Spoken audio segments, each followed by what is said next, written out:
Mazmur 91 ayat 1-16. Dalam lindungan Allah, orang yang duduk dalam lindungan yang maha tinggi dan bermalam dalam naungan yang maha kuasa akan berkata kepada Tuhan, tempat perlindunganku dan kubu pertahananku, Allahku yang kupercayai. Sungguh, dialah yang akan melepaskan engkau dari jerat penangkap burung, dari penyakit sampar yang busuk. Dengan kepaknya, ia akan menudungi engkau. Di bawah sayapnya, engkau akan berlindung. Kesetiaannya ialah perisai dan pagar tembok.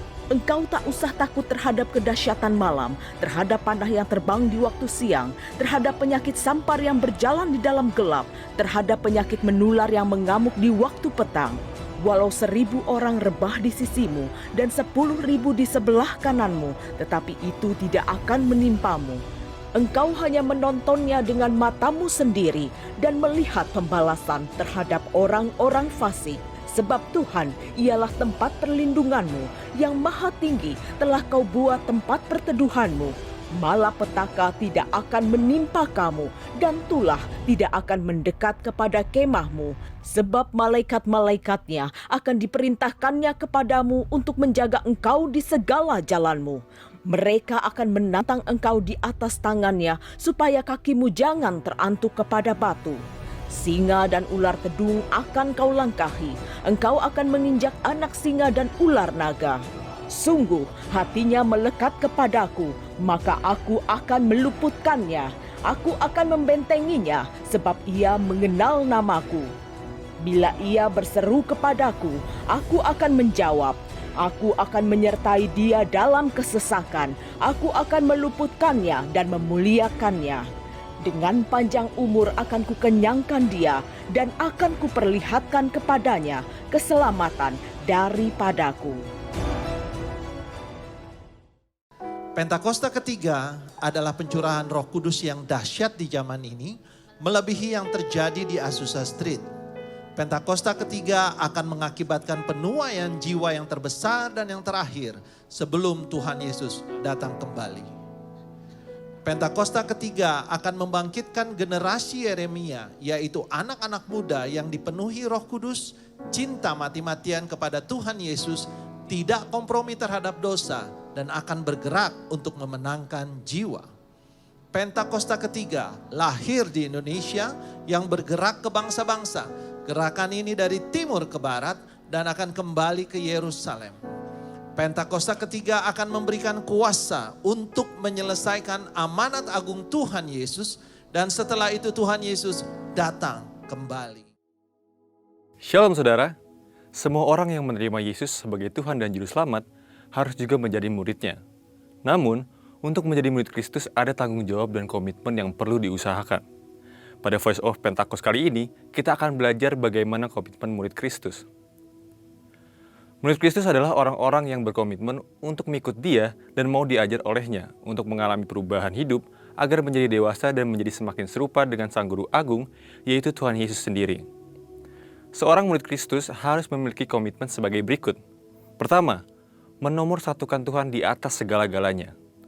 Dalam Lukas pasal 14 ayat 26 dikatakan, jikalau seorang datang kepadaku dan ia tidak membenci bapaknya, ibunya, istrinya, anak-anaknya, saudara-saudaranya laki-laki atau perempuan, bahkan nyawanya sendiri, ia tidak dapat menjadi muridku.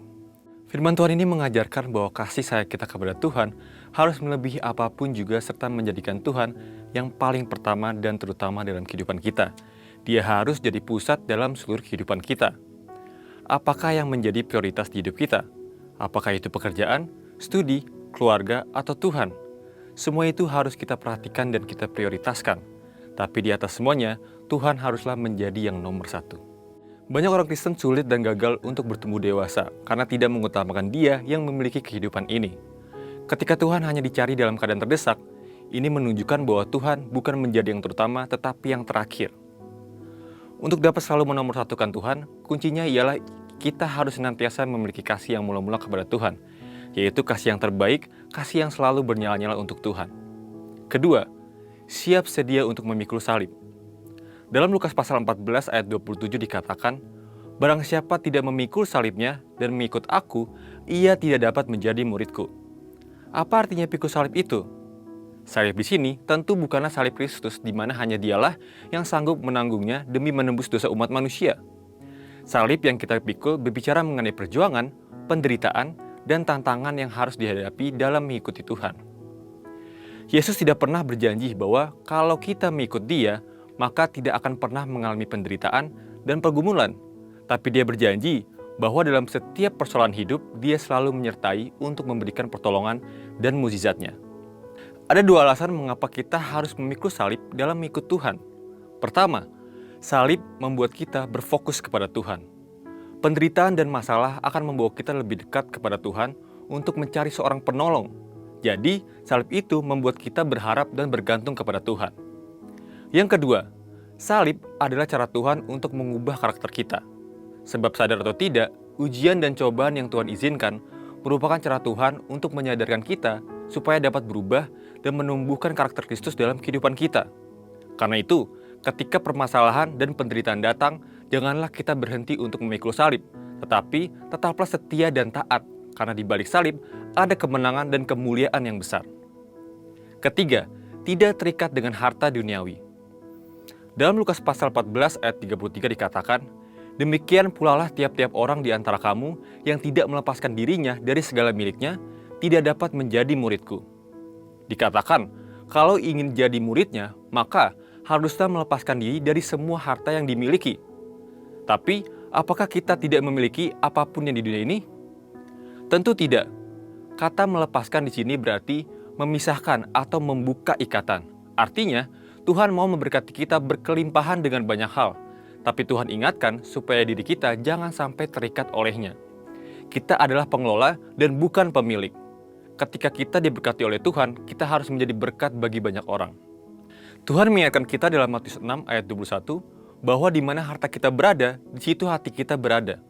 Sebab itu, harta haruslah menjadi alat di hidup kita untuk memuliakan Dia. Dan hati kita biarlah selalu melekat kepada Tuhan. Marilah kita jadi murid yang berkenan di hadapan Tuhan dengan menempatkan Dia di atas segalanya, siap sedia memikul salib, dan tidak terikat dengan harta duniawi. Untuk penjelasan selengkapnya dari tim teologi kami, silakan buka link yang ada di atas atau scan QR Code yang tersedia. Maranatha, Tuhan Yesus memberkati.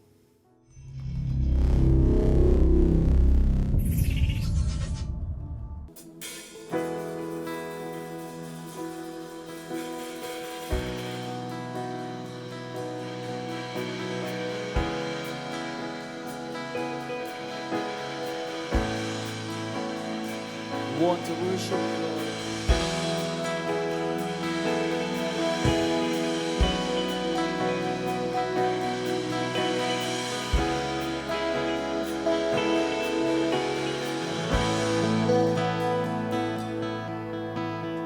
Light of the world, you step down into darkness. Open my eyes, let me see beauty that made this I adore you. Hope of a life spent with you.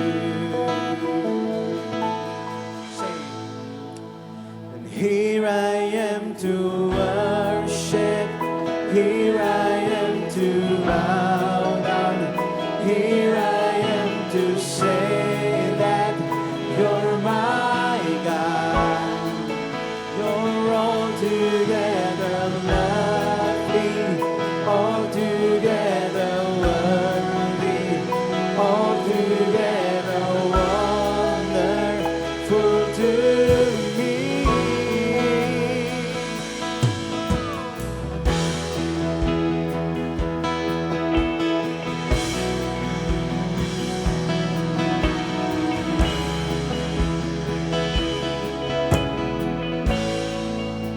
King of kings, King of all days,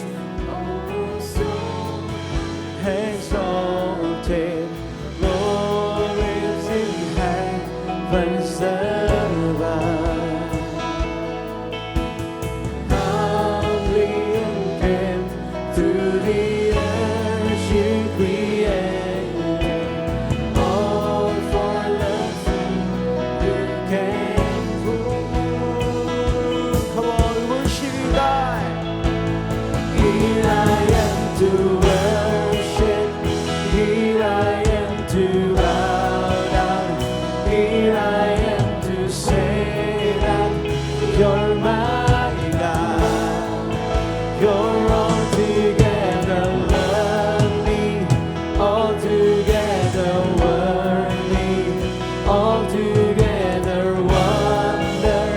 full to me.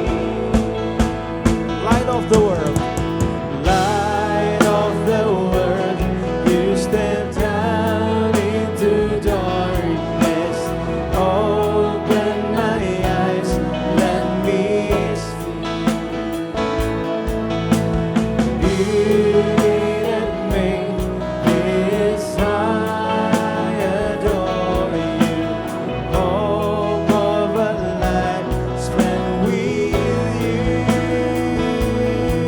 Come on, sing it out. Here I am to worship. Here I am to bow down. Here I am to say that you're my God. You're altogether lovely, altogether worthy, altogether wonderful to me. And here I am to worship. Here I am to worship. Here I am to bow down. Here I am to say that you're my God. You're altogether lovely, altogether worthy, altogether wonderful to me. I'll never know how much it costs to see my sin upon the cross. I'll never know how much it costs to see my sin upon the never know. I never know how much it costs to see my sin upon the never know.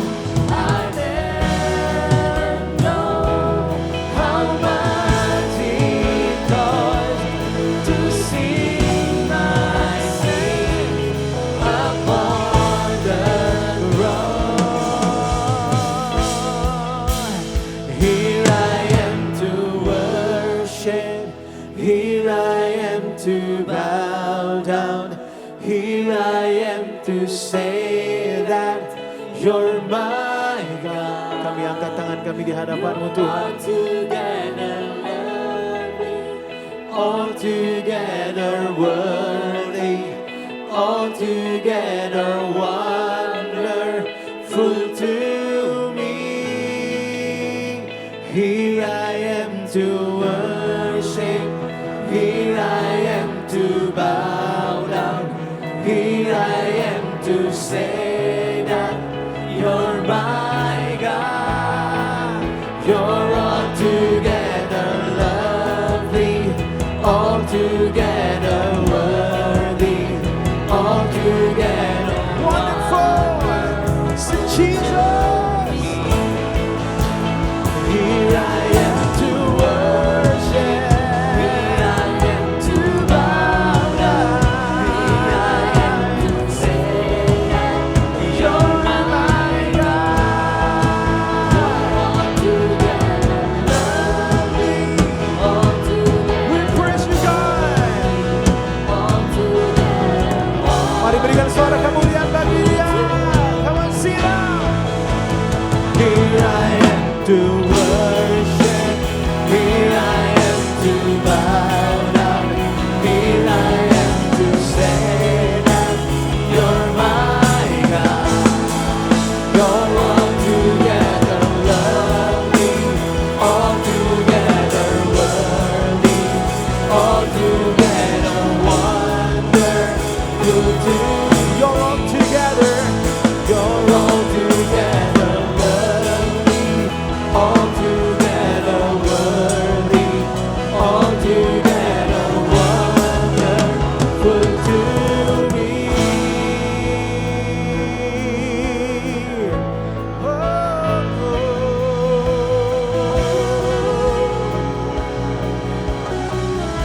praise your name, God. We worship you, Lord. Mari angkat suaramu, kita sembah Dia.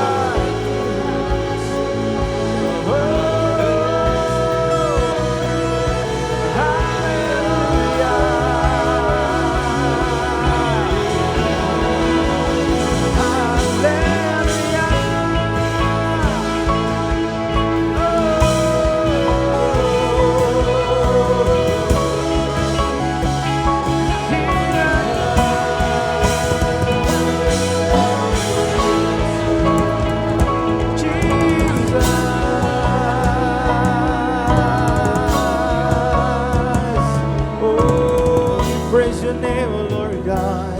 Hallelujah.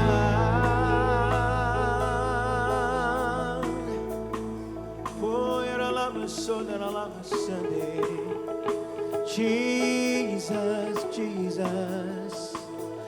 Hallelujah. Mari setiap pribadi angkat penyembahan bagi Tuhan. Lift up your voice. Tinggikan Dia, Yesus Tuhan.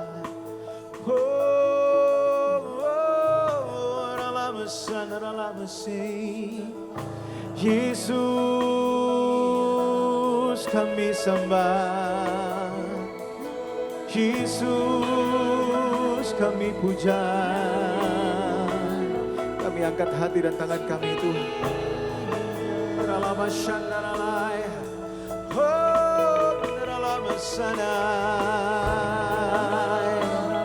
Mari terus menyembah Tuhan di hadapan. We give you praise, we give you glory, God.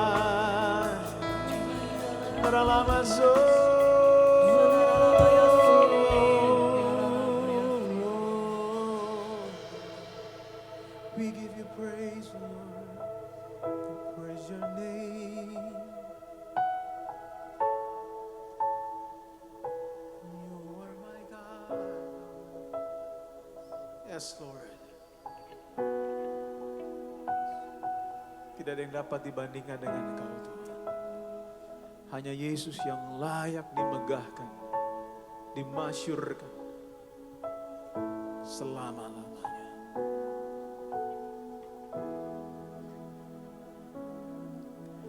Oh, praise the name of the Lord our God. Oh, praise His name forevermore, for endless day. We will sing your praise, oh Lord,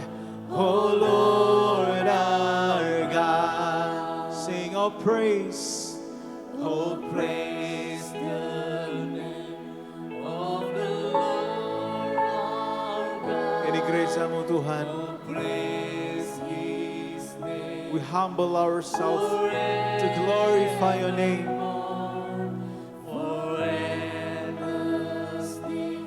We will sing your praise, oh Lord, our God. Mari saudara kita bangkit berdiri bersama-sama, berikan suara kemuliaan bagi Raja. Oh praise, sing it out. Oh praise the name of the Lord.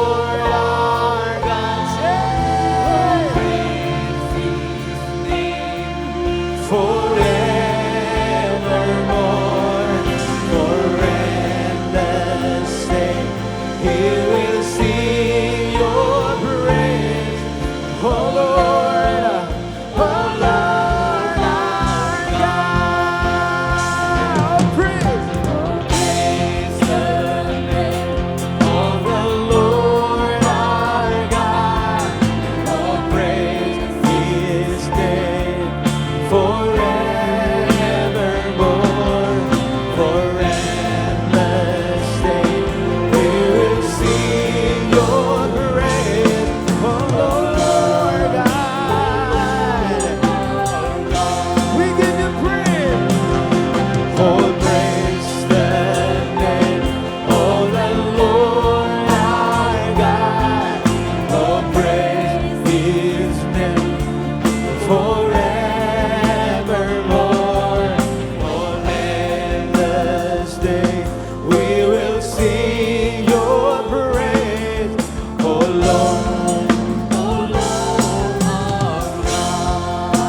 Mari berikan tepuk tangan bagi Raja kita. Sing oh praise the Lord. Oh praise the name of the Lord our God. Oh praise His name forevermore. For endless day we will sing your praise. Oh Lord, oh Lord, our God. Oh praise the name of the Lord our God. Oh praise His name forevermore.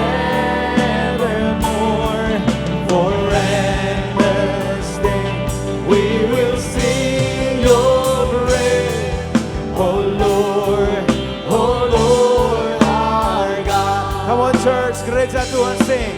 Oh praise the name of the Lord.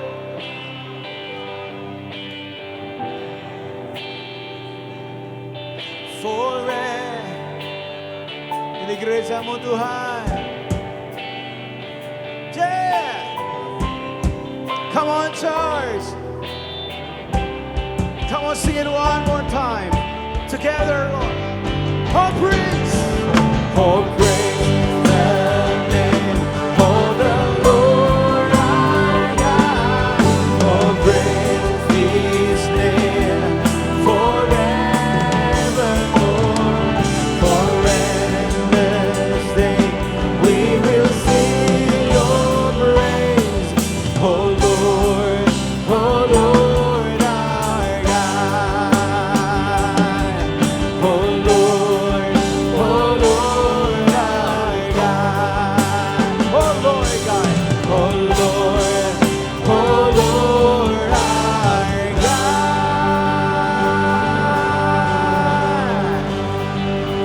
Woo! Sorakan haleluya. Yes. Terpujilah Tuhan, satu-satunya Allah dan Tuhan yang dapat dipercaya. Yesus Allah yang hidup dan nyata. Terpujilah Engkau Tuhan selama-lamanya. Umat Tuhan boleh bilang amin. Sekali lagi tepuk tangan yuk buat Tuhan kita yang tidak terkalahkan. Haleluya. Saudara, Tuhan kita adalah Tuhan yang konsisten. Amin. Dia juga Tuhan yang dinamis, sometimes misteri, tapi itulah Tuhan kita. Tapi saya percaya Tuhan kita selalu memberikan yang terbaik dari apa yang kita butuhkan. Amin. Coba bilang kiri kanan, saudara bilang Tuhan tahu yang terbaik buat kamu hari ini. Apapun pergumulan dan doa-doa kita, He know the best for us. Yang percaya tepuk tangan lagi buat Tuhan, come on. Yang bersuka cita boleh tepuk tangan memuji Tuhan bersama-sama. Oh, here we go.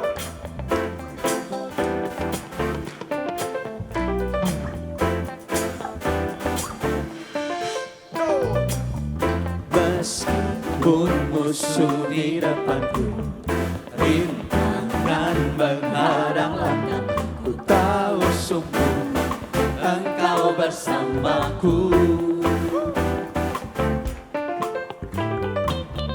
Beribu rebah di kiriku, berlasa di sisi kananku, ku tahu janjimu Engkau bersamaku.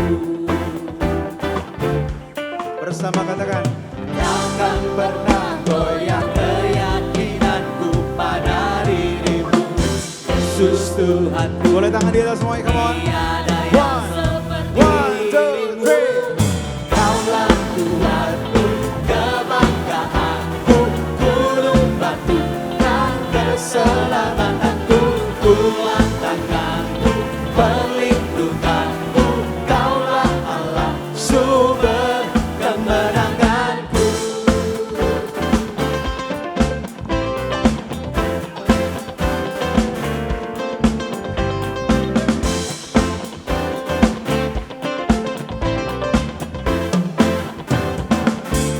Bersama lagi katakan, meskipun musuh di depanku, rintangan menghadang langkahku, ku tahu sungguh Engkau bersamaku. Katakan beribu rebah. Beribu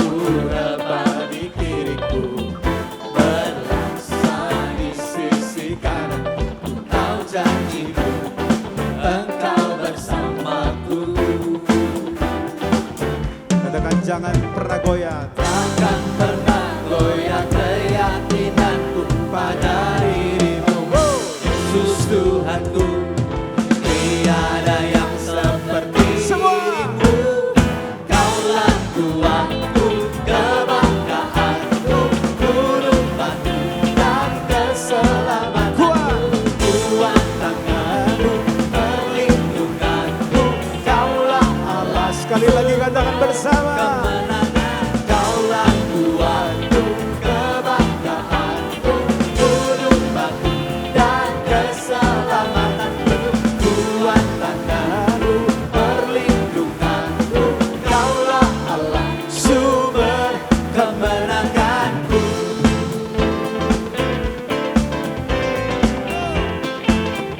Mari sambil bertepuk tangan bersama-sama. Cuma Tuhan yang bisa menguatkan kita. Tidak ada yang lain. Cuma Yesus sumber sukacita, sumber damai sejahtera. Yang percaya katakan amin. Yeah. Kuatku, kebanggaanku, gunung batu dan keselamatanku. Lebih kuat lagi katakan. Kuat tanganmu, perlindunganku, Kaulah Allah. Sekali lagi bersama-sama katakan. Kaulah Tuhanku, kebanggaanku, gunung batu dan keselamatanku. Kuat tanganmu, perlindunganku, Kaulah Allah, sumber kemenanganku. Sumber kemenanganku. Sumber Semua. kemenangan, Kaulah Tuhanku. Terpujilah Tuhan.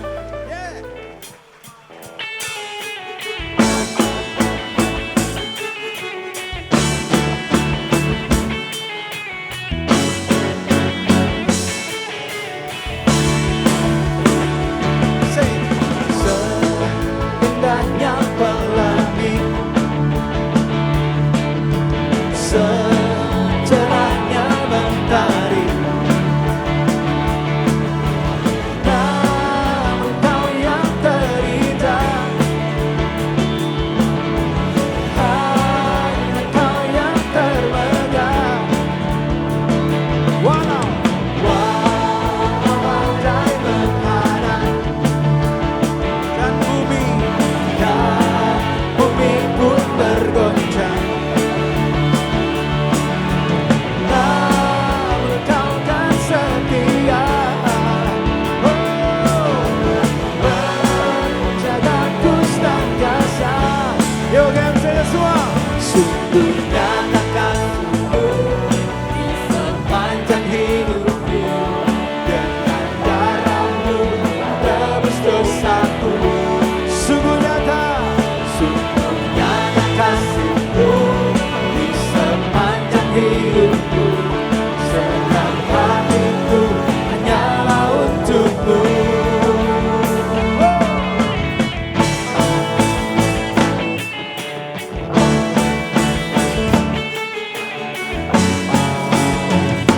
Sekali lagi bersama-sama. Seindahnya pelangi, Seindahnya pelangi, secerahnya mentari, amin. namun Kau yang terindah, hanya Kau yang termegah. Katakan walau badai Walau badai menghadang dan bumi pun bergoncang, namun Kau kan setia. Menjagaku selamanya. Yo sekali lagi semua. Sungguh nyata kasih-Mu di sepanjang hidupku. Dengan darah-Mu Kau tebus dosaku. Sungguh nyata. Sungguh nyata kasih-Mu di sepanjang hidupku. Senang hatiku hanyalah untuk-Mu.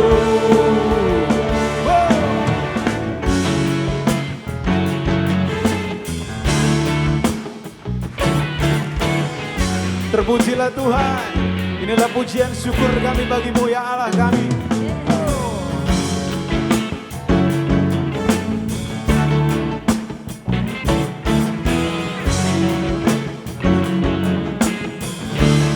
Mari bersama-sama.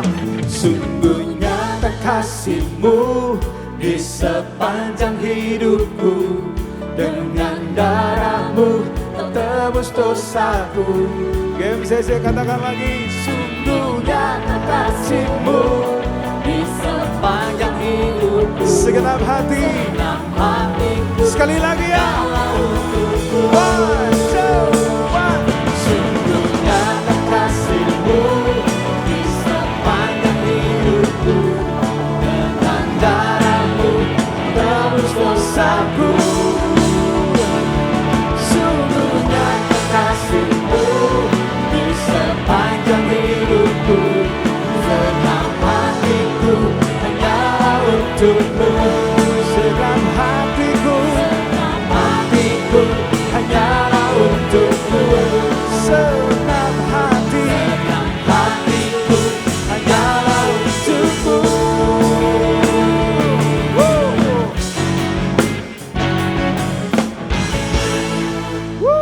Berikan tepuk tangan yang panjang buat Tuhan Yesus. Engkau layak Tuhan. Haleluya, terpujilah Tuhan. Silakan duduk kembali Bapak Ibu Saudara.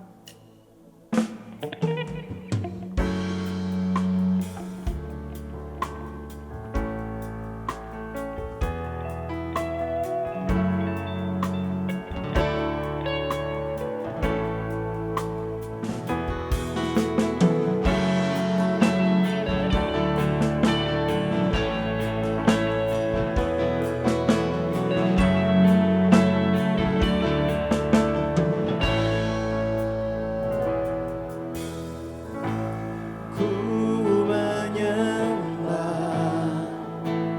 dalam kudus hadirat-Mu.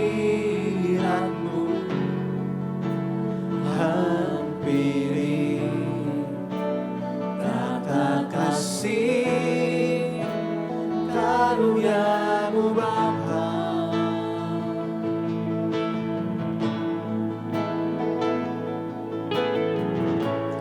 Kekuatanku hanya dalam hadirat-Mu, Yesusku. Hanya Kaulah segalanya. Mari bersama-sama katakan dengan iman. Ku yakin Kau hadir di sini. Ku rasakan kuasa yang tak terbatas. Ku yakin Kau nyata di sini. Kemenangan terjadi di sini.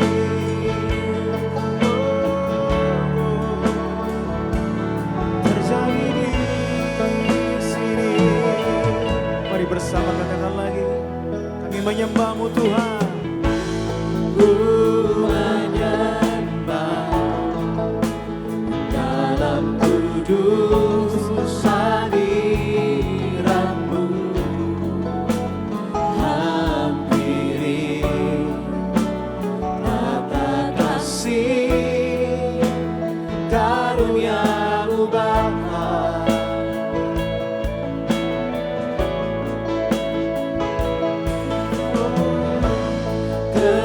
Kekuatanku hanya dalam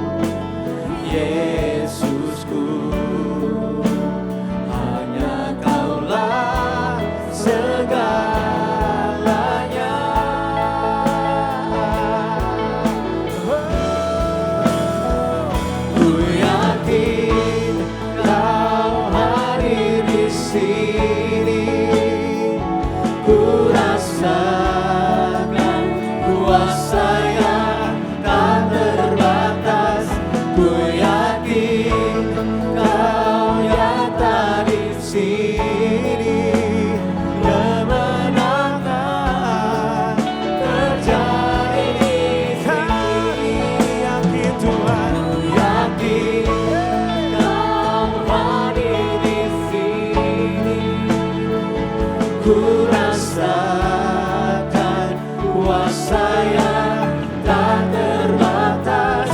Ku yakin Kau nyata di sini, kemenangan terjadi di sini.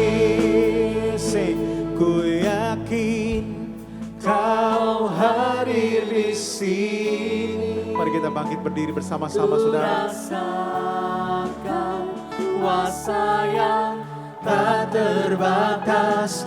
Ku yakin Kau nyata di sini, kemenangan terjadi di sini. Ku yakin Kau hadir di sini.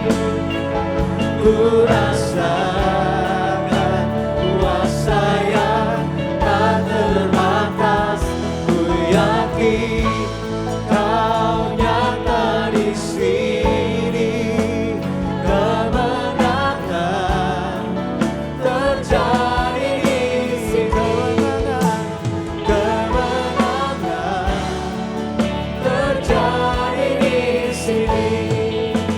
Kemenangan terjadi di sini.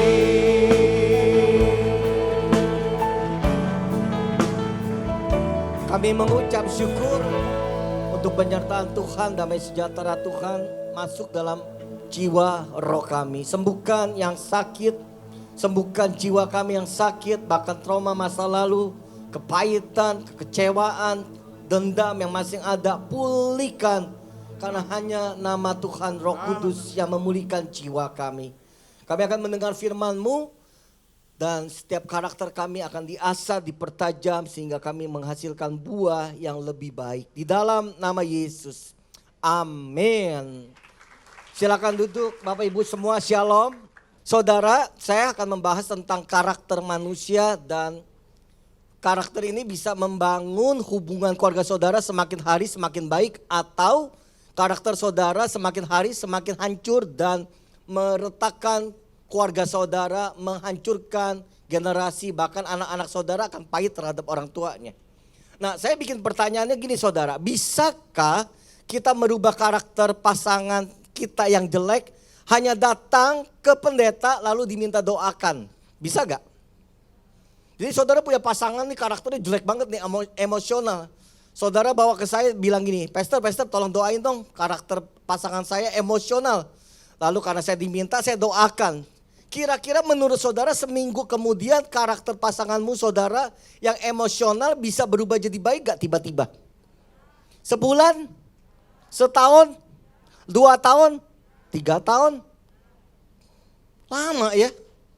Berarti doa saya gak berkuasa atau karakternya yang harus dididik, karakternya yang harus dirubah. Doa saya berkuasa tapi fungsinya bukan untuk merubah karakter seseorang menjadi baik. Kita butuh Roh Kudus, kita butuh dipulihkan jiwa kita baik dalam diri kita. Masa lalu kita dipulihkan oleh Roh Kudus. Karena fungsi Roh Kudus memampukan kita keluar dari masa lalu kita. Memampukan kita menjadi jiwa kita yang tidak sehat, jiwa kita yang penuh dengan kebencian, trauma, dipulihkan karena kuasa Roh Kudus. Kita andalkan kuasa Roh Kudus memulihkan hidup kita. Tetapi karakter saudara tidak bisa dipulihkan hanya dengan didoakan. Saudara bawa anak saudara yang katanya nakal menurut saudara. Menurut saya anak nakal itu cerdas dan kreatif. Paradigma saudara maunya bagaimana? Tidak ada anak Indonesia yang bodoh. Hanya saja mereka tidak mendapat kesempatan untuk menerima sebuah fasilitas yang baik. Menurut saya semua anak saudara, anak kita, anak saudara tidak ada yang nakal. Hanya saja kita tidak mengerti cara mendidik anak kita. Sehingga anak kita nakal atau anak kita baik tergantung cara kita mendidik anak kita. Anak saudara nakal, didoakan sama saya. Seminggu berubah gak nakalnya? Enggak. 2 minggu? Enggak. 3 minggu? Enggak. Setahun kok gak berubah-berubah? Udah rajin ke sekolah minggu, diajar sekolah minggu, anaknya tambah nakal. Saudara, bagaimana guru sekolah minggu bisa merubah karakter anak saudara hanya seminggu sekali dalam waktu 1 jam? Saya jamin saudara 23 jam itu tergantung saudara. 6 hari dalam seminggu tergantung saudara. Guru sekolah minggu hanya memberikan vitamin tambahan, tetapi vitamin utama tergantung daripada orang tua. Bisa gak saudara datang ke saya minta ekonomi saudara dipulihkan? Bisa aja. Tapi supaya ekonomi saudara dipulihkan perlu effort, perlu usaha, perlu pengetahuan, perlu mengerti pengeluaran dan pemasukan tambahan pengetahuan supaya ekonomimu jadi baik. Makanya saudara, pengurapan hanya memampukan kita hidup bertambah baik, memampukan kita percaya lebih terhadap hal-hal di luar kemampuan manusia. Tetapi karakter yang berintegritas akan merubah diri kita, kota kita, bahkan bisa merubah bangsa dan keluarga kita. Karena karakter baik saudara. Kita diselamatkan di 10 tahun terakhir oleh Presiden Jokowi yang memiliki karakter yang sangat berintegritas, fokus terhadap masyarakat Indonesia. Dia turun saudara ke setiap lini, ke setiap daerah, ke setiap kampung. Indonesia lolos dari kata kehancuran ekonomi global secara dunia. Karena ada sebuah sosok saudara yang mempunyai karakter sehingga bisa merubah kota, merubah keluarga, bahkan merubah bangsa. Makanya begitu banyak saudara waktu mereka mau menikah datang dengan senyum ketawa dan berkata, saya sudah cocok sama pasangan saya karena pasangan saya murah hati, enggak pelit, enggak kikir, enggak hitung-hitungan. Waduh, dia pengertian, dia sabar, dia lucu luar biasa. Makanya saya mau menikah. Orang menikah itu mengharapkan dapat pengertian, dapat sesuatu dari pasangan tersebut. Ternyata waktu menikah, setiap pasangan ingin memiliki tuntutan yang sama, dimengerti. Apalagi saudara, didengarkan, bertanggung jawab, memberi kenyamanan. Makanya banyak pasangan terkaget-kaget setelah mereka menikah, mereka melihat keributan hampir setiap hari terjadi. Kenapa? Saling menuntut. Kok pasangan gue jadi begini? Mestinya kan dia begini, mestinya dia begini. Padahal harusnya kita merubah diri kita, sesama pasangan merubah diri kita, memperbaiki kekurangan kita, sehingga pasangan itu bisa berjalan sesuai tujuan yang kita tentukan. Intonasi nada yang tinggi. Biasa kalau di konseling saya bilang gini, nanti waktu nikah kalian manggilnya apa sesama pasangan? Kalau saya gua elu pastor. Oke. Kalau boleh kalian ganti ya kata gue elu itu ya. Karena bahasa gue elu itu saudara kayaknya ajak orang ribut. Gue mau kasih tahu ya. Padahal kan kalau saya pakai bahasa kamu dan saya, aku mau kasih tahu ke kamu loh. Intonasi tinggi, tolong ya, sama bisa tolong gak? Itu aja ribut, berantem. Kita ngomong sama anak kita, lu bisa denger gak sih? Kamu bisa denger gak sih? Itu aja udah beda saudara. Jadi waktu saudara mau menikah, punya anak terhadap orang tua, gak mengerti cara berkomunikasi yang benar. Intonasi nada yang tinggi membuat pasangan bertengkar. Komunikasi yang tidak jujur, tidak ditanyakan. Istri suka ditanya dari mana, hari ini mau kemana, udah makan apa belum. Pria bilang gini, ini kayak robot aja, masa tanya dari mana, mau kemana, makan apa. Masa begitu aja sih kosakatanya. Ya makanya kita belajar sebagai suami, sebagai orang tua, sebagai anak, bagaimana kosakata kita semakin hari semakin baik, semakin hari semakin baik. Ditambah dengan keuangan yang pas-pasan, wah udah saudara. Saya nggak mengharapkan, tapi saya jamin 85%, 75% keretakan perceraian akan terjadi dalam 4 sisi ini. Komunikasi yang tidak pernah terbuka, intonasi nada yang terlalu tinggi. Memaksa pasangan berubah, bukan dia yang berubah. Memaksa pasangan, orang tua, mertua berubah. Ditambah dengan keuangan yang pas-pasan. Kalau dibawanya saudara, perbedaan suku aja itu menentukan keluarga saudara makin maju ke depan atau berhenti dan retak. Perbedaan suku, perbedaan budaya, perbedaan umur. Ada yang konseling umurnya beda 15 tahun, 20 tahun. Saya bilang gini, ini mah calon, maaf ya saya ngomong ya. Kalau di luar negeri beda 20 tahun, itu hal yang biasa. Dan itu bukan sesuatu yang memalukan, bukan sesuatu yang viral. Tapi di Indonesia perbedaan 10 tahun aja itu adalah sumber masalah. 1 dekade kan. Yang cowoknya udah mau istirahat, gak mau jalan-jalan, gak mau rame-rame. Ceweknya shopping sana, jalan sini, pecicilan sana, foto sini. Cowoknya udah lemes gitu, capek.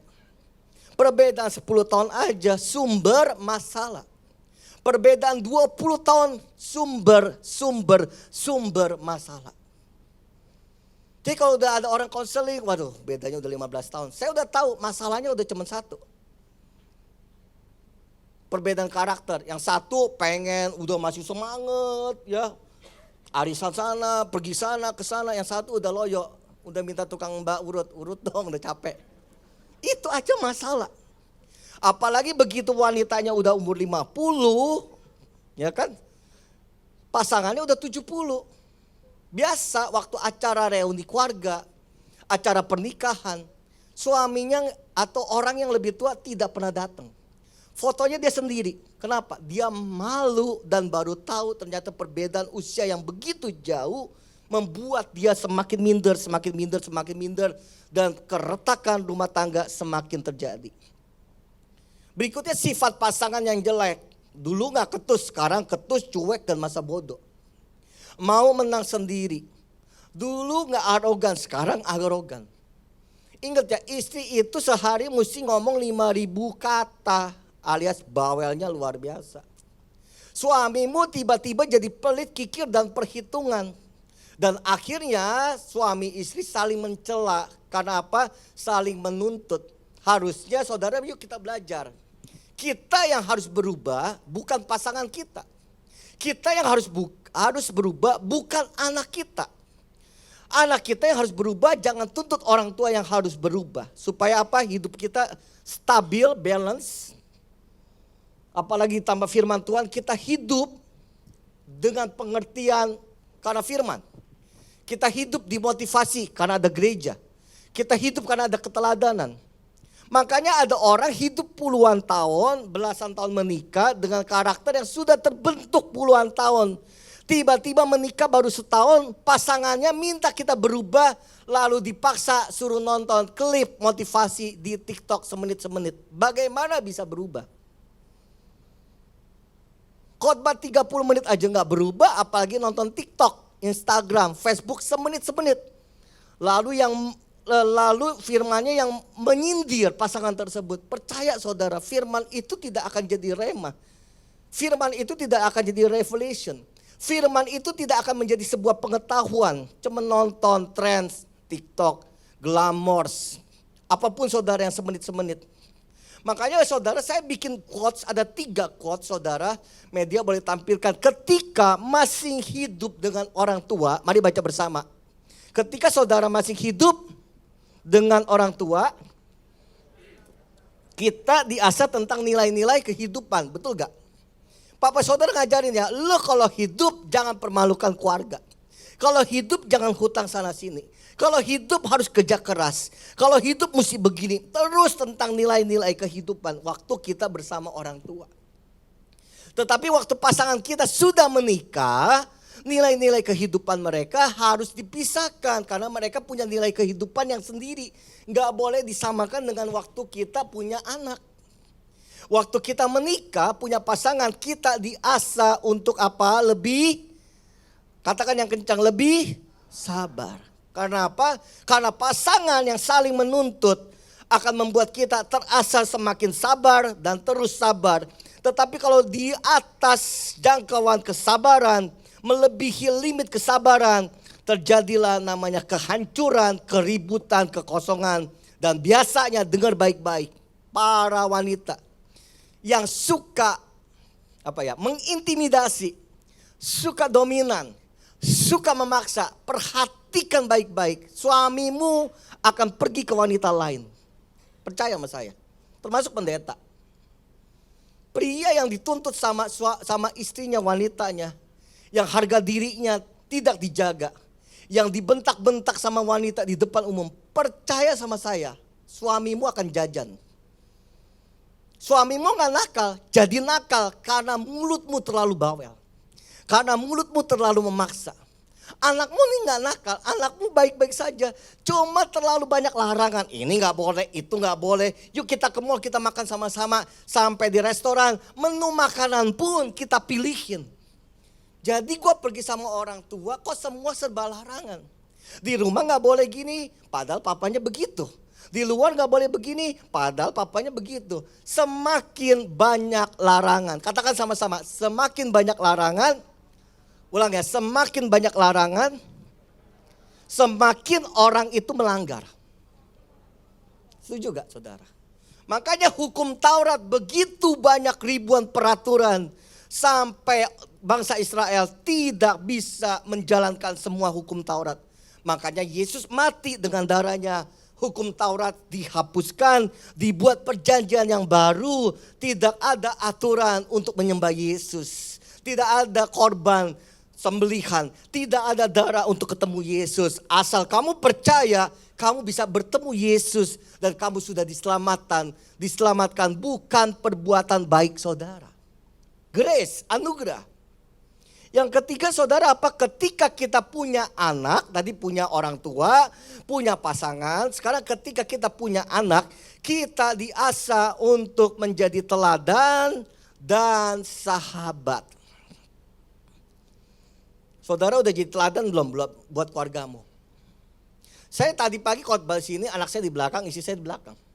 Jadi saya mesti khotbahkan sesuatu yang di mimbar sama persis dengan apa yang saya kerjakan di rumah. Anak saya udah mau masuk SMA 1. Udah gak mau pergi bareng. Minta waktu sama dia ngemis-kemis. Aduh capek banget saya bilang. Kayaknya anjing saya si Cookie sama Creamy lebih ramah, lebih sopan, lebih nyari, lebih kangen dibanding dua anak saya. Saya punya anjing dua ya, Poodle dan Maltese. Aduh kalau ketemu dia saya seneng banget. Anak saya mah gak nyariin saya. Cuman hiburan, aduh Cookie, Creamy saya cium, saya peluk. Tapi kita harus jadi teladan. Saya ngajarkan tidak boleh pukul pasangan. Khususnya pria tidak boleh pukul istri. Istri tidak boleh pukul suami di depan anak. Kalau gak ada anak boleh gak? Gak boleh juga. Tidak boleh melakukan kekerasan di depan anak. Karena itu teladan. Karena kalau saudara lakukan itu, mama marah-marah, mama ngatur, mama bawel. Anakmu tumbuh besar menjadi anak yang minder loh saudara. Kalau saudara hari ini pendiam minder. Karena mamamu selalu ngatur. Kita mau makan kemana? Bapaknya bilang gado-gado. Enggak enak. Pecel lele. Waduh berminyak. Kotor. Seafood. Ya lu pilih aja deh. Ya udah deh pecel lele lagi. Jadi tuh saudara anak itu melihat sebuah sosok. Sebuah penguasa yang bawel, yang cerewet, yang gak punya pengertian, yang selalu memaksa. Anakmu gak punya teladan dan figur. Yang dia punya di otak, mama gua rajin ke gereja, papa gua rajin ke gereja. Tapi di gereja bisa nyanyi lagu malaikat, di rumah kelakuannya lebih dari setan. Sehingga anak generasi milenial, postmodern, generasi Z sekarang yang kritis, yang lahir di tahun 2020-an, anak saudara yang umur 3-4 tahun, itu udah ngerekam saudara. Anak papa mama rajin ke gereja, opa oma rajin ke gereja. Tapi di rumah kayak neraka. Suatu saat dia remaja, dia tidak akan ke gereja. Kenapa? Karena orang yang pergi ke gereja, dia sudah tahu pasti ribut di rumahnya. Karena orang pergi ke gereja, bahasanya malaikat, pasti di rumah bahasanya lebih dari iblis dan setan karakternya. Anakmu tidak akan ke gereja karena tidak ada keteladanan. Saudara, maka Yesus saudara tidak pernah mengajarkan waktu dia pertama kali memanggil murid-muridnya. Dia berkata, engkau aku urapi. Enggak saudara. Yang Yesus lakukan, murid-murid Yesus dirubah lewat satu. Apa yang dilihat murid-muridnya terhadap apa yang dikerjakan Yesus. Muridnya melihat, muridnya mendengar sebuah teladan yang sangat powerful. Apa yang dibicarakan sesuai dengan karakternya. Apa yang dilihat sesuai dengan karakter yang luar biasa dibanding ahli Taurat dan Farisi. Jadi saudara, bagaimana merubah karaktermu? Banyaklah memiliki seorang figur yang sehat, yang bijaksana. Jadi waktu saudara bisa melihat dan mendengar sebuah contoh yang baik, hidupmu berubah. Kalau saudara suka sama pendeta, misalkan lagi viral, Philip Mantova, Pastor Philip Mantova, dia mengajarkan mendengar suara Tuhan, mengajak kita saat teduh pagi berpuasa. Saudara itu figur loh saudara secara sosial media. Kalau saudara dengarkan terus Pastor Philip Mantova atau saudara dengarkan terus, hidupmu pasti berubah. Karena saudara punya keteladanan walaupun tidak kenal dengan pendeta tersebut. Tapi itu kita punya teladan. Keteladanan Yesus nomor 2 menjadikan murid-muridnya luar biasa militan, mau bayar harga. Komitmen, mau submission, mau mengampuni, mau memaafkan. Karakter yang jelek jadi bagus gara-gara apa yang dilihat, apa yang didengar merubah hidup kita. Dengar baik-baik khususnya para pria. Pria mayoritas punya uang pasti menyimpang. Sebelum menyimpang, jadilah wanita yang bijaksana dan sehat mulutnya. Jangan terlalu bawel. Semakin saudara bawel, pasanganmu tidak nakal jadi nakal. Termasuk pendeta, termasuk saya. Saya bersyukur saudara waktu saya belum menikah, saya belajar tentang parenting. Saya belajar karakter manusia. Kita perlu belajar saudara. Makanya gereja ini ada namanya KOM 100. Belajar apa itu Yesus. Siapa itu Yesus. Kenapa kita percaya Yesus. Kenapa kita harus dibaptis selam.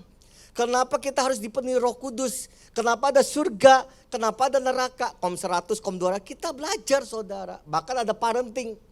Kalau BPN, bimbingan pranikah, bagaimana mengatur keuangan. Nikah, ini uang gua. Udah suami istri, ini uang gua, ini uang lu. Anaknya bingung, gua emaknya siapa jadinya. Papa mama aja ribut harta. Anak saudara gak percaya diri lu nanti besar. Bagaimana dia bisa mengelola keuangan kalau yang dilihat papa mama yang harus jadi teladan contoh. Ribut masalah harta. Lu kan kemarin ngutang goban. Goban aja dicari. Iya gak saudara? Goban aja diminta. Lu 2 hari lalu ngutang goban. Sekarang lu minjem lagi goban. Kok bisa kayak gitu? Saudara, apa yang terjadi sama anak kita? Anak kita tidak akan mau nikah. Anak kita tidak mau cari pasangan. Dan kita paksa kapan nikah, kapan nikah. Ya elunya gak jadi contoh papa mama. Bagaimana anak mau hidup sehat, bekerja sehat, punya masa depan. Di dalam rumah udah kayak neraka. Makanya anakmu lebih banyak di luar daripada di dalam rumah. Kalau di rumah itu seperti neraka kecil-kecilan, di luar lebih damai dan sejahtera. Maka anakmu bisa mempunyai pergaulan bebas, punya pacar sejak dini. Kenapa kesepian? Di rumah udah kayak neraka. Nomor 3. Yesus mengajarkan pengurapan setelah dia memberikan keteladanan, dia mendidik, dia memberikan hukum, dia mengajar, baru pengurapan. Pengurapan menyertai kita untuk bisa melewati hal-hal yang tidak mungkin. Kita butuh Tuhan. Tapi karakter butuh didikan. Karakter butuh mentor. Karakter butuh teladan. Karakter butuh figur. Anak saudara mau besar jadi apa tergantung lihat saudara. Kalau saya yakin anak saya jadi hamba Tuhan. Orang yang diberkati Tuhan dan berhati besar menolong banyak orang miskin. Kok bisa jawab seperti itu? Karena saya, papanya dan mamanya melakukan itu menjadi sebuah habit. Jadi anakmu saudara bangun tidur melihat papanya udah berdoa. Papanya gak pernah berantem. Kalau berantem kita ngomongin, kalau mau berantem dalam kamar. Anak suruh pergi dulu ke Indomaret 2 jam. Kita berantem nih 2 jam. Jadi anak itu tidak melihat peperangan dalam rumah. Dia melihat ada damai. Iya loh, Papa saya pastor, pendeta, kelakuannya kayak malaikat. Di rumah kayak malaikat, di depan orang kayak malaikat, di depan pengemis kayak malaikat, di dalam hutan pun tetap kayak malaikat. Makanya anak saya bilang gini, Dedi mah sebenarnya bisa beli 10 Lamborghini. Kalau nggak nolongin orang-orang, nggak bangun sekolah, bisa Dedi. Saya bilang kita punya prioritas bukan itu memperkaya diri. Kita harus nolong orang yang nggak makan, sayang. Ada 3 kata yang powerful. Berapa kata? 3 kata yang kenceng. 3 kata. Yang sini 3 kata. Apa? Kata tolong, kata terima kasih, kata saya yang salah. Saudara yang belum nikah dan yang akan nikah dan sudah nikah, pernah gak minta air sama istri minta tolong? Ma, tolong dong ma. Gak ada, ada gini, ambil air. Namanya gitu ya. Dulu namanya sayang, beb, honey. Sekarang sejak nikah gitu ya. Kita udah gak pernah minta tolong lagi. Dari kata respect udah gak respect lagi. Percaya sama saya, suami, istri, anak tidak akan betah di rumah itu lagi. Makanya banyak orang melayani di gereja setiap hari. Kenapa? Di gereja kayak surga. Ke gereja aja udah. Gak ada yang perintah, gak ada yang marahin, gak ada yang larang, di gereja enak. Tapi karakter saudara gak berubah. Hidup saudara gak berubah, masa depan saudara gak berubah, hanya sembuh. Harus kata tolong. Saya kepada siapapun terhadap pembantu loh ya. Santi kita sekolahkan, sekarang dia kuliah. Lalu dia bilang gini, Pak kalau saya selesai kuliah saya boleh kerja di kantor? Boleh Santi.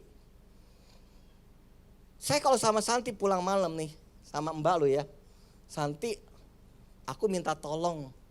Kunci rumah tolong diangkat supaya aku bisa masuk. Terima kasih kata kedua. Tolong dan terima kasih. Dek, Dedi boleh ambilin air gak? Tolong ya Dek, terima kasih ya. Walaupun dia gak ambil air. Dia gak mau, dia lagi capek. Tapi tolong, terima kasih. Pernah gak saudara mengatakan terima kasih terhadap karyawanmu, terhadap temanmu, khususnya terhadap orang tua? Mah, terima kasih ya mah.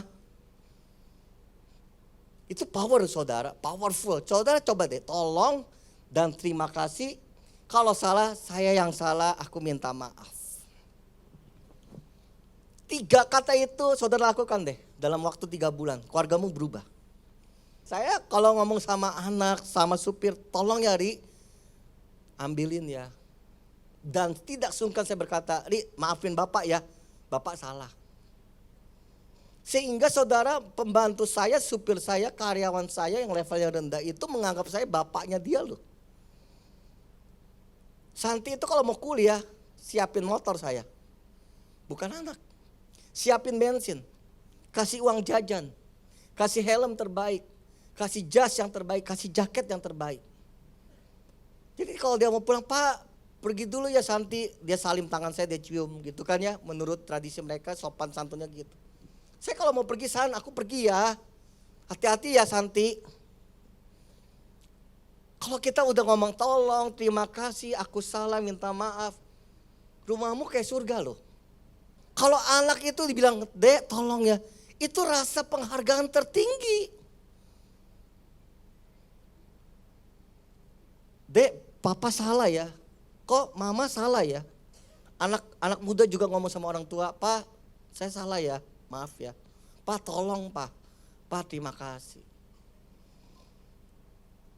Hormati orang tua saudara. Mama saya adalah mama yang paling bahagia menurut saya, versi saya dalam keluarga saya. Karena apa? Dia punya anak yang sangat sayang.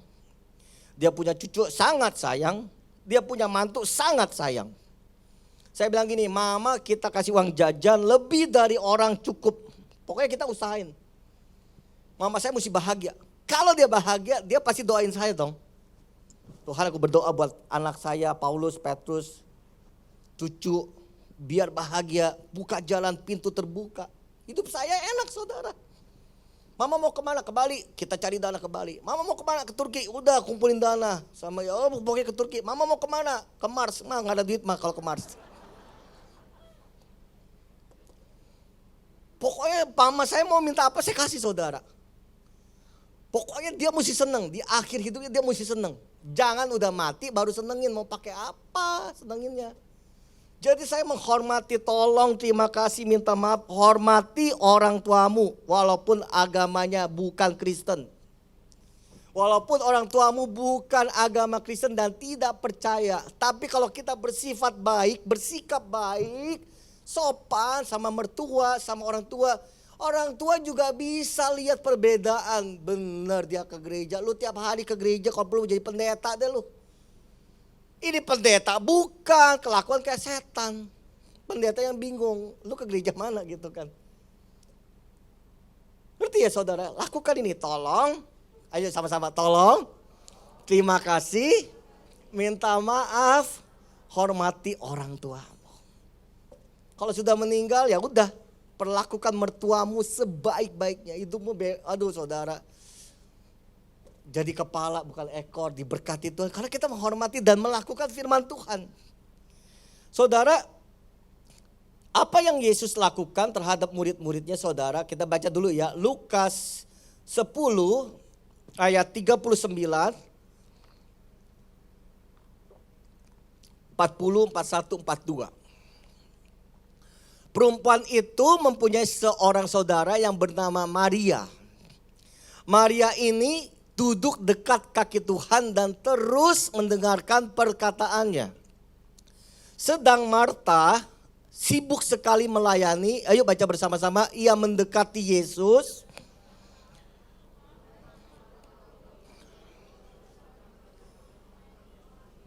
Suruhlah dia membantu aku. Tetapi Tuhan menjawabnya, Marta, Marta, engkau khawatir dan menyusahkan diri dengan banyak perkara. Tetapi hanya satu.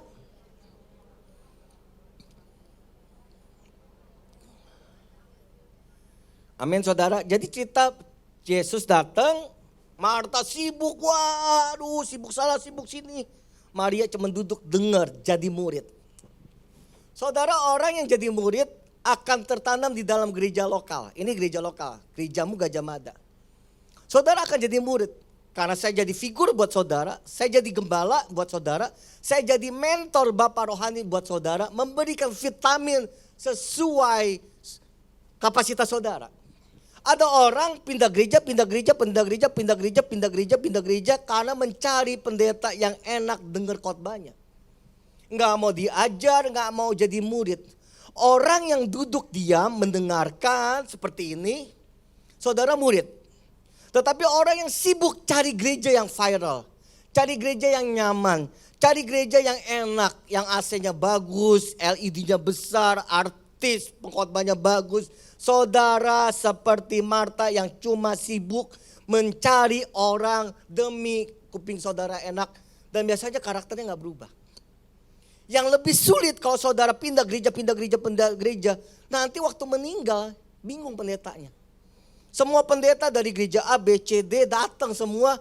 Lalu ditanya gini, yang mau khotbah siapa? Udah tuh pendetanya Om Pimpa, Ayu, Gambreng. Nah kamu yang khotbah gitu kan. Bingung saudara, dia gak tahu saudara jemaat mana. Kalau saudara tertanam, enak gak enak dengerin khotbah di sini. Saudara jadi murid dan karaktermu pasti berubah. Banyak orang mengejar pengurapan dan mujizat. Tetapi karaktermu tidak bisa berubah. Makanya di gereja kita, waduh hadirat Tuhannya enak. Begitu pulang, saudara tidak bisa menyelesaikan masalah keluarga. Saudara gak ngerti bagaimana mengurus keluarga. Bagaimana jadi teladan. Bagaimana jadi mentor dalam keluarga. Saudara gak ngerti. Makanya saya mengajarkan kita semua, yuk belajar parenting. Anak usia 0 sampai 5 beda cara mendidiknya 5 sampai 10. 10 sampai 15 berbeda dengan 15 sampai 20 dan seterusnya. Saya belajar parenting demi anak-anak saya. Saya belajar karakter manusia demi bagaimana menjadi suami yang baik terhadap pasangan saya, Ibu Nelly, Menteri Pertahanan dan Keuangan. Kalau saya nggak ngerti dia, waduh uang jajan nggak keluar saudara. Itu tuh Ibu Menteri paling hebat buat saya loh. Dia hebat banget. Waduh, itu wanita udah gak ketemu lagi deh. Saya cari di pelosok pedalaman hutan suku Wana, gak ada yang kayak dia. Gak ada. Makanya banyak orang, saudara, murid akan mendapatkan ujian. Slide berikutnya. Murid akan mendapatkan ujian kehidupan. Dan setiap ujian akan mendapatkan sebuah level yang baru.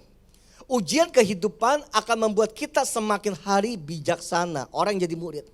Orang yang pindah-pindah gereja, gak ikut gak ikut kul, gak tertanam. Aduh saudara, muter-muter. Bahkan kita murid mampu melewati setiap badai kehidupan. Bedakan antara murid dengan sekedar murid. Murid dia akan datang di tempat gereja walaupun liftnya ampun Tuhan Yesus. Tapi ujian kehidupan butuh belajar, bukan semenit-semenit, akan memantapkan karakter dia tidak berubah. Saudara jangan nganggep anakmu saudara taruh di sekolah minggu hidupnya berubah. Enggak. Anakmu jadi baik karena saudara 24 jam bersama dia. Anakmu berkarakter baik karena ada teladan di rumah itu. Papanya atau mamanya. Kalau papa mamanya waduh ribut terus, dia lihat opa omanya. Ada opanya yang takut Tuhan. Baca Alkitab, bawa ke gereja. Dia terselamatkan, ada teladan. Saudara bayangin kalau papa mama ribut, opa oma juga ribut, udah kakek-kakek ribut. Nggak nikah dia. Dia mikir gini, gue sampai opa jalan udah gemeteran masih ribut gitu loh. Dia gak akan nikah. Dan kita membuat trauma yang terdalam dalam luka dia. Saudara pemusik boleh maju. Setiap murid yang lulus dari ujian kehidupan akan masuk ke ujian kehidupan yang lebih lagi. Jadi kapan kita selesai ujian? Ketika nafas kita berhenti, mata kita tertutup menghadap Tuhan, ujian selesai. Saudara, kata Melody McCarthy, saudara, murid yang dipersenjatai dengan informasi akan selalu memenangkan pertempuran.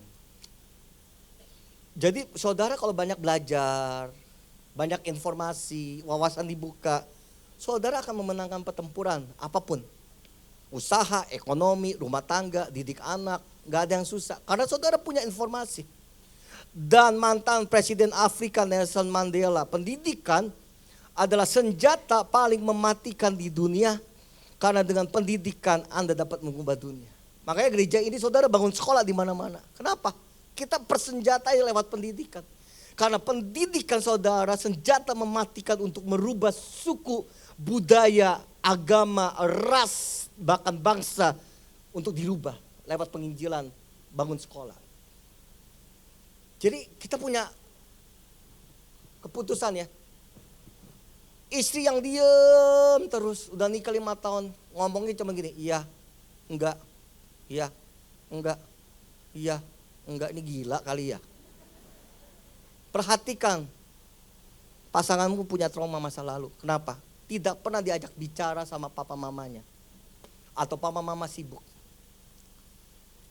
Tapi pasangan kita yang bawel ngomong terus. Perhatikan, dia juga punya trauma. Papa mamanya bawel setengah mati. Saya punya tukang urut udah kenal 15 tahun kali ya. Ini tukang urut baik banget saudara. Sampai saya ajarin bisnis cara buka urut lagi saudara. Sampai dia bangun saudara. Diem, mijit 2 jam saya ngomong terus dia diem terus. Iya kan dipijit diem gitu kan, kesian kan dia juga ngantuk kan mijit 2 jam. Suatu saat saya tanya gini, kamu diam karena papa mama kamu gak pernah ajak ngomong kan? Iya pak. Jadi saya gak tahu saya mau ngomong, mau nanya apa. Ya betul juga sih. Karena papa mama gak ajak ngomong kan. Sekali ngomong berantem, jadi dia cuma diam aja. Lalu nikah sama tukang gojek yang suka anterin dia ke rumah-rumah untuk ngurut. Punya anak, saya udah bilang gini, kalau kamu gak belajar ngomong dari sekarang, anakmu juga bakal diem. Karena gak ada teladan. punya anak, anaknya juga diem. 2 jam itu anak diem, mamanya diem, saya juga diem deh. Jadi masalah kita, saudara, hari ini kita ada karena trauma masa lalu. Trauma masa lalu bisa dipulihkan kalau saudara bergabung di komunitas wanita, komunitas pria, kekul, belajar.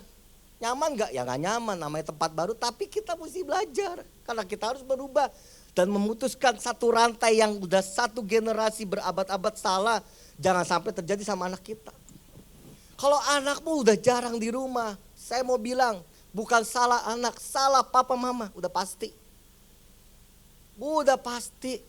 Gak boleh itu ya, gak boleh pegang itu ya, gak boleh pegang ini ya. Jadi gue pegang apa?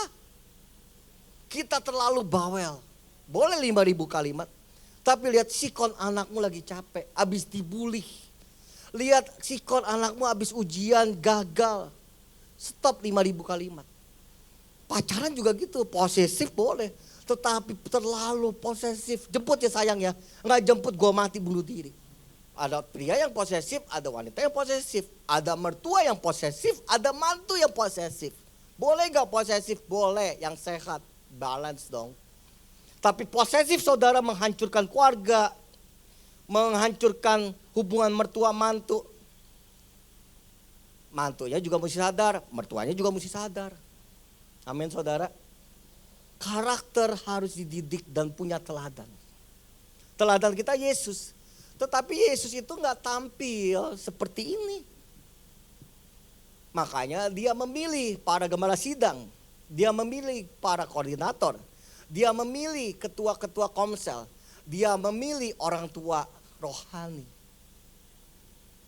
Bagaimana saya belajar menghormati dan membuka pintu buat istri saya? Mentor yang ngajarin. Oh kalau dia lebih repot saudara. Pokoknya setiap hari ketemu istri yang mesti cium.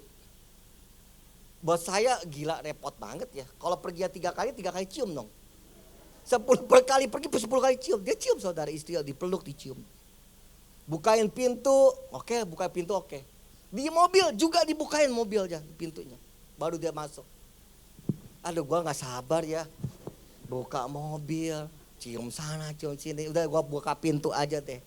Pokoknya istri saya Menteri Pertahanan dan Keuangan, dia mau masuk ke pintu mana aja, saya pasti bukain. Pasti. Kok bisa? Belajar sama mentor. Karena kita butuh orang yang dilihat. Butuh orang yang diajak bicara.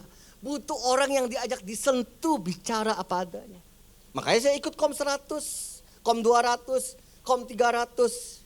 Mari kita ikut. Itu merubah karakter. Jangan cari pendeta yang enak didengar, ngomong berkat, kesembuhan. Waktu saudara mengimani, berkat gak datang, mengimani, hutang masih ada. Kalau saudara kecewa sama Tuhan, Tuhan yang dimarah-marahi. Padahal waktu saudara merubah karakter saudara, semuanya jadi baik. Kita tepuk tangan buat Tuhan Yesus. Mari kita angkat kedua tangan kita. Berkat damai sejahtera dari Allah Bapa, penyertaan Yesus Kristus dan Roh Kudus menyertai kami. Engkau yang merubah hidup kami, Engkau yang mendidik hidup kami lewat gereja lokal yang ada. Kami bertumbuh, berakar, berdampak. Keluarga kami dipulihkan, anak-anak kami dipulihkan. Di dalam nama Yesus, semua yang percaya berkata, Amin.